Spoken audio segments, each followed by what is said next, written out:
La tensión global ha alcanzado un nivel alarmante y cada movimiento en el tablero geopolítico parece un movimiento calculado para intimidar o dominar. Mientras el mundo observa una secuencia de acontecimientos que podrían redefinir el equilibrio de poder, queda una pregunta: ¿hasta dónde están dispuestos a llegar los líderes para imponer su voluntad? Descubramos los hechos más urgentes y explosivos que están sacudiendo las estructuras de seguridad internacional en estos momentos.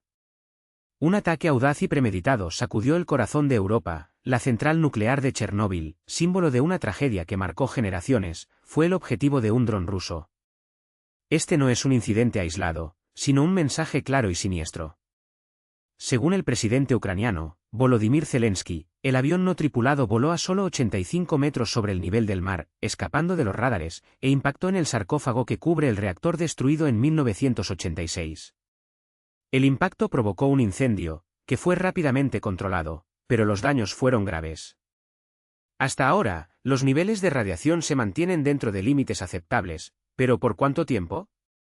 Zelensky no tuvo dudas a la hora de señalar con el dedo: solo hay un país capaz de atacar instalaciones nucleares sin considerar las consecuencias: Rusia. La Agencia Internacional de Energía Atómica confirmó lo sucedido y registró una explosión alrededor de la 1:50 hora local. Los testigos informaron de un ruido ensordecedor, seguido de la noticia de que un dron se había estrellado contra la estructura protectora. Mientras el Kremlin niega cualquier implicación y sus aliados difunden teorías conspirativas culpando a Ucrania, el recuerdo aún está fresco. En 2022, las tropas rusas ocuparon la región de Chernóbil durante la invasión, cavando trincheras en el Bosque Rojo, una de las zonas más contaminadas del planeta, exponiendo a sus propios soldados a la radiación. Ahora, el espectro de un nuevo desastre nuclear se cierne sobre el continente. Mientras tanto, al otro lado del Atlántico, Estados Unidos lanza un ultimátum velado a Europa. En una mordaz entrevista con The Wall Street Journal, el vicepresidente J. Vance no escatimó críticas a los líderes europeos, acusándolos de actuar con cobardía hacia sus propios ciudadanos. Según él, los políticos del viejo continente están más preocupados por silenciar las voces disonantes, bajo la excusa de combatir la desinformación, que por afrontar la amenaza real que representa Moscú. Vance fue más allá. Comparó el discurso europeo con la propaganda soviética y sugirió que la única salida es una alianza con fuerzas de derecha, como el Partido Alternativa para Alemania, para contener la crisis migratoria y fortalecer la resistencia contra Rusia. Su mensaje es claro: la OTAN necesita reinventarse y rápidamente, o corre el riesgo de volverse obsoleta. Europa es un aliado vital, pero no podemos permitir que los temores internos paralicen la acción colectiva, advirtió. Alemania, en particular, fue el blanco de sus más duras críticas. Pero lo que realmente puso al mundo en alerta fue la posibilidad ahora abierta de que Ucrania recibiera armas nucleares. En declaraciones sorprendentes, el secretario de Defensa estadounidense, Peter Hegseth, no descartó que Kiev pueda obtener este tipo de arsenal, siempre que Donald Trump lo apruebe. Todo depende de la decisión del presidente Trump, dijo en una entrevista con Breitbart News.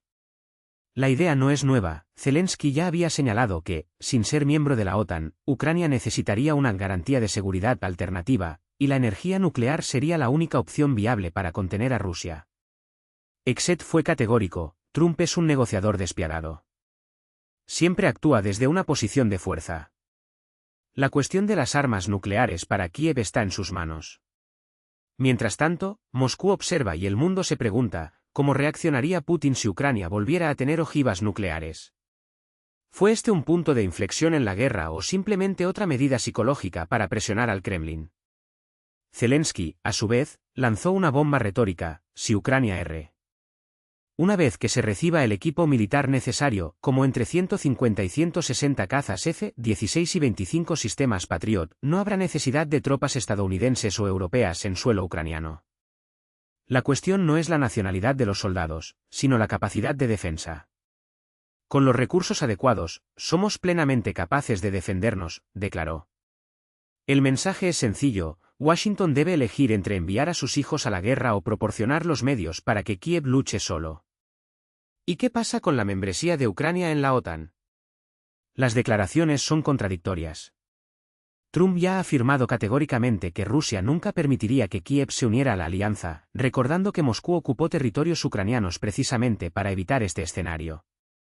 Sin embargo, los representantes del Departamento de Estado insisten en que la puerta no está completamente cerrada. Para el analista político disidente ruso y exdiputado Gennady Gudkov, la respuesta es obvia: el ejército ucraniano es hoy la única fuerza en Europa preparada para enfrentar una agresión a gran escala. Si se lo equipara con los estándares de la OTAN, será un escudo infranqueable en la frontera oriental. Países como Estonia, Letonia y Lituania no tienen la capacidad militar para detener a un invasor. Finlandia, con su experiencia histórica, puede ser capaces de resistir, pero los países bálticos no. La solución estratégica es clara: la OTAN necesita a Ucrania, incluso si parte de su territorio está ocupado. Después de todo, Alemania se unió a la alianza en 1955, a pesar de que estaba dividida y con tropas soviéticas en su suelo. Mientras Europa debate su futuro, en Bielorrusia se está produciendo un movimiento silencioso y peligroso. En una decisión impactante, el régimen de Alexander Lukashenko eliminó de las funciones oficiales del Ministerio de Defensa la obligación de proteger la soberanía, la independencia y la integridad territorial del país. En otras palabras, el ejército bielorruso ya no está legalmente obligado a defender a Bielorrusia de amenazas externas. El mensaje es claro: Minsk se está rindiendo a la influencia rusa sin resistencia. Ya no se trata de si Bielorrusia se convertirá en satélite de Moscú, sino de cuándo se formalizará. Todas las señales están ahí: ataques a instalaciones nucleares, amenazas veladas, maniobras geopolíticas arriesgadas y un juego de poder que podría desestabilizar al mundo. La pregunta que queda es: ¿hasta dónde llegará este ascenso? Y, lo más importante, ¿quién tiene realmente el control? La prioridad ahora está clara: la atención ya no está en defender la nación, sino en la seguridad militar, un elegante eufemismo para decir que el verdadero objetivo es proteger al régimen. Anteriormente, el Ministerio de Defensa bielorruso tenía la obligación explícita de garantizar la soberanía del país, resistir las ocupaciones y defender sus fronteras. Estas palabras, sin embargo, desaparecieron misteriosamente de los documentos oficiales. Lo mismo ocurrió con los deberes del ministro de Defensa y del jefe de Estado Mayor: ninguna mención a la Constitución, al orden democrático o a la independencia nacional. Las autoridades intentan justificar la omisión con excusas poco convincentes: son solo ajustes técnicos, dicen.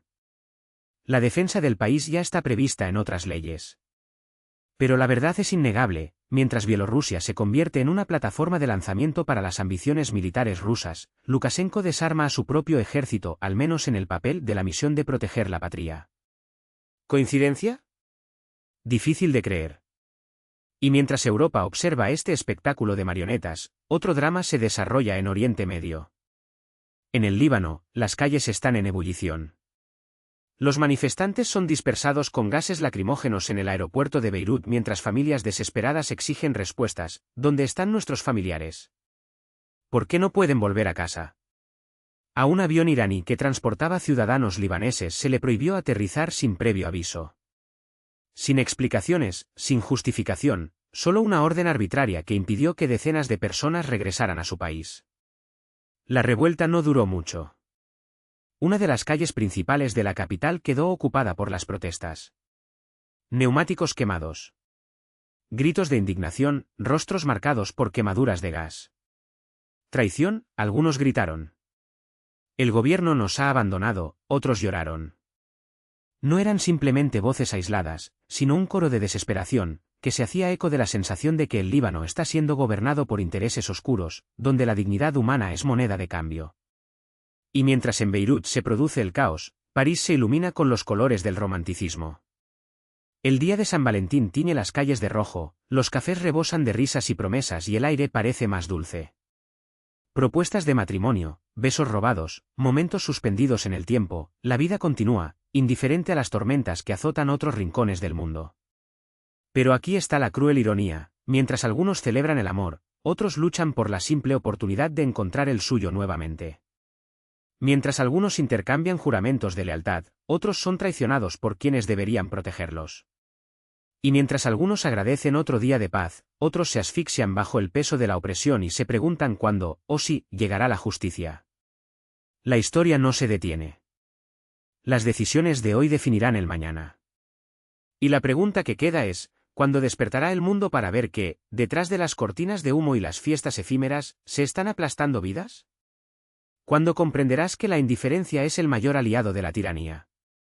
Porque, al fin y al cabo, no son solo los documentos los que se rompen en Minsk, ni solo los vuelos los que se cancelan en Beirut. Es la idea misma de que la libertad y la dignidad son derechos no negociables, y eso, sí, debería mantenernos a todos despiertos.